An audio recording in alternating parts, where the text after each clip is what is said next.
के वो फीलिंग्स में घुस के फिर वो अलग ही कुछ गेम चल रहा था and it was not a pleasant sight to सी।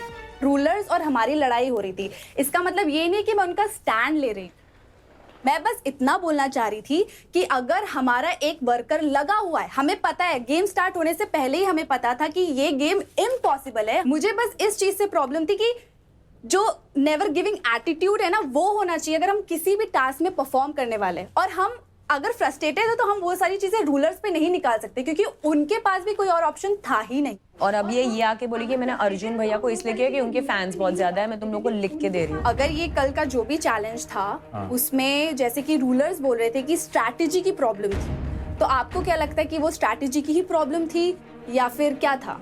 नहीं आकृति, सबसे पहले तो हम सबका यूनानिमस डिसीजन था। जब अनाया वहां से आई तो वो सबके पास आई थी, मेरे पास अकेले नहीं आई थी। अगर किसी को उस चीज से प्रॉब्लम थी तो अगर आप वहां बोल देती तो इस बात पे डिबेट होती और शायद आरुष ही वहां चला जाता। तो वो डिसीजन सबसे पहले, जैसे आपने कहा ना 7 बेड का मेरा अकेले का नहीं था, वैसे भी ये डिसीजन मेरा अकेले का नहीं था, वो 7 लोगों का ही था। जैसे ही अरबाज ने बोला कि स्ट्रैटेजी आपकी गलत थी, उसके पहले तक आपने नहीं बोला था, उसके बाद आपने बोला अरे स्ट्रैटेजी हमारी गलत थी, तो वहां मुझे बुरा लगा, क्योंकि मुझे ये लगा कि अगर आपको कोई चीज बुरी लगी है तो हम बेसमेंट में आके एज वर्कर्स जो हम सब डिसीजन वैसे लेते हैं, हमें वहां आके भी बात करनी चाहिए थी। वो रूलर्स के सामने ना होती, ये मुझे ऐसा लगता है कि वो रूलर्स के सामने नहीं होनी चाहिए, बिकॉज अब तक तो हम ही एज फैमिली रह रहे हैं और वो लोग ऊपर हैं, तो सडनली उनकी बात इतनी सही क्यों लगने लगी? स्ट्रैटेजी गलत था या सही थी, वो हमारी थी।